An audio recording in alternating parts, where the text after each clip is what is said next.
अस्सलाम वालेकुम फ्रेंड्स, कैसे हैं आप सब लोग। उम्मीद करती हूँ आप लोग खैरियत से होंगे। नाज़रीन, आज जो टॉपिक मैं लेकर आई हूँ वो है कि क्या हमें पाकिस्तान को छोड़ना चाहिए, क्या अपना मुल्क, अपना घर, अपना वतन, अपना देश छोड़ देना चाहिए। सुबह ना मेरी आंखों के सामने से ना एक वीडियो गुजरी, ठीक है, और उससे पहले भी 2-3 दफ़ा मैंने वो वीडियो देखी। उसमें एक बहुत बड़ी शख्सियत है हमारे मुल्क की जो ये कह रहे थे कि पाकिस्तान में नहीं रहना चाहिए, ठीक है, मुल्क छोड़ देना चाहिए क्योंकि यहाँ पे तो कुछ है ही नहीं। नाज़रीन, बात ये है कि बेशक आप मुल्क छोड़ दें, ठीक है, ये कहना बहुत आसान है कि मुल्क छोड़ दो, देश छोड़ दो, वतन छोड़ दो, घर छोड़ दो। लेकिन जब घर छूटते हैं ना, जब वतन छूटते हैं ना, तो फिर पता चलता है, ठीक है। और अगर आप अपना मुल्क छोड़ना चाहते हैं बेशक छोड़ दें, लेकिन ये मत एक्सपेक्ट करें कि जिस मुल्क पे आप जा रहे हैं, ठीक है, चाहे वो यूरोप है, चाहे वो कनाडा है, चाहे वो अमेरिका है, चाहे वो कोई भी है, वहाँ जाके आगे कोई फूलों के हार लेकर आपका इस्तकबाल कर रहा होगा, ठीक है, या दरख्तों पर से पैसे होंगे जिसे कि आप तोड़ तोड़ लेंगे, ओके। और मैं आपको एक बात बताऊं कि जितने भी लोग यहाँ पर आते हैं, ओके, वो अपने सर्वाइवल के लिए और जॉब्स करते हैं, ठीक है, और जॉब्स करते हैं, और ऐसी जॉब्स करते हैं जो कि आप पाकिस्तान में रहकर करने का तो कभी सोच भी नहीं सकते, यानी कि टॉयलेट क्लीनिंग, ठीक है। ऑब्वियसली कि आपने कभी अपने घर का वॉशरूम भी साफ नहीं किया होगा, ओके, तो यहाँ पे आकर आप वो काम करते हो क्योंकि आपका सर्वाइवल इन जॉब्स में होता है जब तक कि आपको कोई अच्छी जॉब ना मिले, ठीक है। जॉब्स का तो ये हाल है कि आपकी पाकिस्तान में जितनी अच्छी एजुकेशन है, जो भी आपके पास डिग्री है, उसकी यहाँ पर कोई इम्पोर्टेंस नहीं है, ओके। आपको यहाँ पे एक अच्छी जॉब करने के लिए एक अलग स्ट्रगल में इन्वॉल्व होना पड़ता है, यहाँ की एजुकेशन के मुताबिक, यहाँ के सिस्टम के मुताबिक, जो कि खासा मुश्किल भी है। इवन कि कुछ लोग तो ऐसे हैं जो पढ़े लिखे होने के बावजूद जिनकी ज़िंदगियाँ, सारी ज़िंदगियाँ ऊबर चलाते हुए गुजर जाती हैं, टैक्सियाँ चलाते हुए गुजर जाती हैं, या और जॉब करते हुए गुजर जाती है। नाज़रीन, बात यह है कि मैं आज आपको थोड़ा सा अपनी एक कहानी सुनाऊंगी छोटी सी, कि जब मैं यहाँ पर आई तो मुझे एक जॉब मिली, ठीक है, क्योंकि शुरू शुरू में कोई जॉब नहीं थी, ना मेरे हस्बैंड के पास थी, ना मेरे पास थी, तो मैंने अपने सर्वाइवल के लिए एक जॉब मुझे मिली, ठीक है, रेस्टोरेंट में जॉब मिली। ऑब्वियसली मैंने कभी ज़िंदगी में किसी रेस्टोरेंट में काम नहीं किया था और नहीं मुझे पता था कि कैसा काम होता है, क्या होता है। अब सुबह 9 से लेकर 4 बजे तक जो है वो मेरी ड्यूटी होती थी। सुबह 9 बजे मैंने जाना था, 4 बजे तक मेरी जॉब होती थी। एक दिन पूरा जो होता था वो मैंने चूल्हे पे खड़े रहकर बर्गर बनाने होते थे, पूरा दिन, ठीक है। और वो पूरी हीट बहुत ज़्यादा होती थी क्योंकि मेरी जो ड्यूटी थी वो किचन में होती थी, बहुत ज़्यादा गर्मी किचन में होती थी, लेकिन मैंने अपना काम कंटिन्यूसली करना होता था।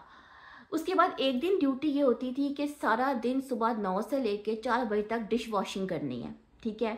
यानी कि जो बड़े बड़े होटल्स में जो बड़ी बड़ी ट्रेज होती हैं, जो बर्तन होते हैं, उनके जो ग्रीस लगी होती है उसको अच्छी तरह से वॉश करना है कि उसमें कोई भी ग्रीस जो है वो ना हो। और एक दिन मेरी ये ड्यूटी होती थी, ठीक है। एक दिन जो है वो होती थी कि आपने जो है वो डिलीवर करने हैं, जो भी फास्ट फूड का वो रेस्टोरेंट था, ठीक है, उसमें जो भी बर्गर्स हैं, जो भी ऑर्डर्स आ रहे हैं वो आपने डिलीवर करना, बहुत ही फास्ट काम होता था। अब नाज़रीन, बात ये है कि ये सब कुछ मैंने यहाँ कर किया, ऑब्वियसली कि ये चीज़ें मैंने कभी पाकिस्तान में नहीं सोची थी कि मैंने यहाँ कर ये करना है, ओके, या मैंने कभी इस तरह की जॉब सोची थी। तो मेरी जो भी एजुकेशन थी उसके मुताबिक मुझे यहाँ कोई जॉब नहीं मिल सकती थी क्योंकि उस वो एजुकेशन बिल्कुल यहाँ पे बेकार थी, ठीक है। और ऑब्वियसली कि मुझे कोई भी जॉब मिलती तो वो ऐसे ही मिलनी थी जिस तरह के मैं पहले करती आई हूँ। उसके बाद वो जॉब मेरी छूट गई किसी वजह से, तो वो जॉब मेरी छूट गई। उसके बाद मैंने एक और जॉब मुझे मिली। वो जॉब जो थी वो मैं आज तक कर रही हूँ, और उस जॉब की सबसे बड़ी जो है कि मैं तो कह दूँ कि मैं मजदूर हूँ, ठीक है, मजदूरी करती हूँ, क्योंकि वो जॉब जो है ना वो सख्त शदीद वेदर में होती है। और यहाँ का जो वेदर है ना, आपको पता है कि -20 से भी ऊपर जाता है, -27 तक भी टेम्परेचर चला जाता है।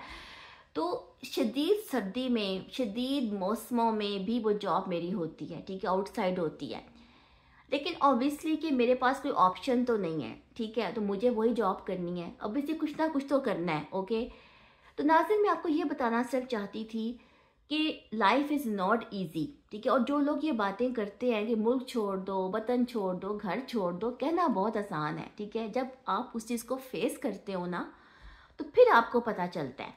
अब जी एक बात और है कि इस तरह के आप ये कहते हो कि पाकिस्तान में रहने वाले लोगों को पाकिस्तान से बहुत शिकायतें हैं, ये भी है कि जी वहाँ पे रिश्वत है, सिफारिश है, ओके, कि रिश्वत और सिफारिश के बगैर तो कोई काम नहीं होता। यकीनन ऐसा होता होगा, नहीं होता होगा, लेकिन वो रिश्वत और सिफारिश के लिए एक नेमुल बदल वर्ड यूज़ होता है, वो है रेफरेंस, ठीक है। बड़ा डिसेंट सा लफ्ज़ है ये रेफरेंस, और वो सिफारिश का नेमुल बदल है, क्योंकि यहाँ पे कोई अच्छी जॉब लेने के लिए आपको कोई रेफरेंस यूज़ करना पड़ता है। अब चाहे वो किसी के आपकी किसी दोस्त का रेफरेंस हो जो कि अच्छी जॉब कर रहा हो, या किसी जानने वाले का रेफरेंस हो, क्योंकि रेफरेंस के बगैर जॉब नहीं मिलनी आपको, ठीक है।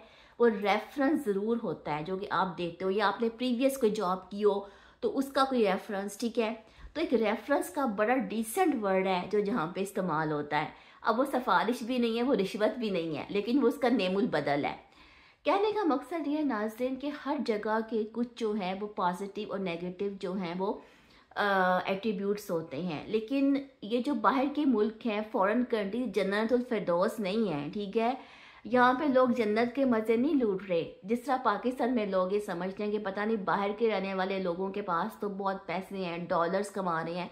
वो डॉलर कैसे कमाए जाते हैं ना, ये कभी आप उन लोगों से पूछें, ठीक है। मैंने आपको अपनी मिसाल दी कि मैंने जो जहाँ पे जॉब्स की किस तरह की, ओके।